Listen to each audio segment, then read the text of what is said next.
The University of Pennsylvania has accepted terms to restrict transgender athletes from competing in women's sports following a federal civil rights investigation triggered by swimmer Lia Thomas.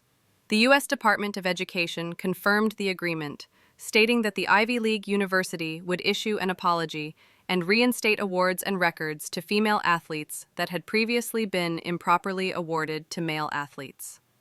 As part of the resolution, UPenn announced that it will review and adjust its sports records from the 2021-2022 season to reflect the current eligibility rules, although it didn't clarify whether Lia Thomas's records would be removed.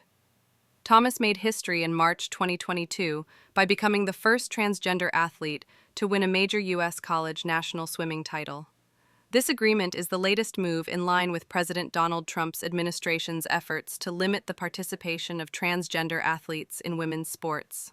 Shortly after taking office, Trump issued an executive order designed to restrict trans women from competing in female sports categories.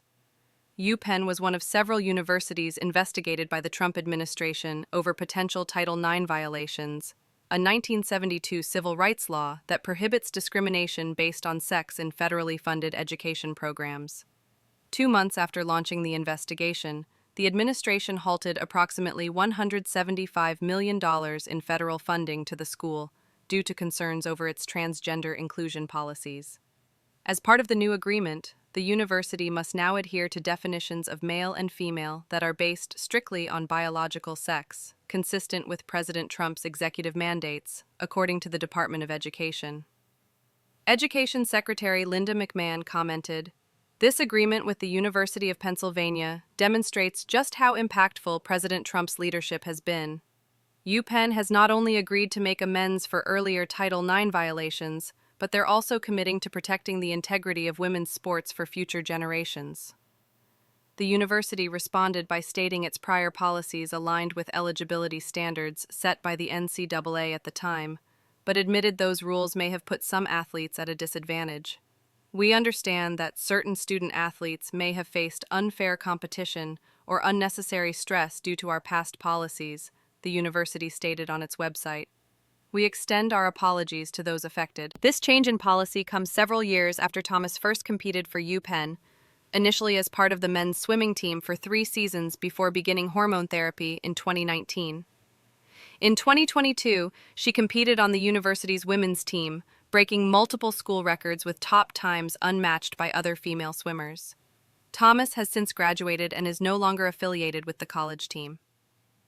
She has emphasized that the number of trans college athletes is very small.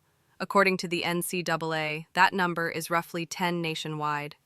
In a 2022 interview with ABC and ESPN, Thomas addressed ongoing criticism. "The biggest misunderstanding is why I transitioned in the first place. People assume it was for competitive advantage, but I transitioned to live authentically and be happy with myself." In a bid to return to elite women's competition, Thomas took her case to the Court of Arbitration for Sport in Switzerland last year, but the court rejected her appeal. This ruling came 2 years after World Aquatics, the sport's international governing body, introduced a policy banning transgender women from certain events if they underwent male puberty. The Human Rights Campaign, the largest U.S. organization advocating for LGBTQ+ rights, denounced the deal. Spokesperson Brandon Wolf said, "The American public deserves leadership focused on helping all students succeed. Instead, this administration is targeting trans individuals and pressuring independent institutions for political gain."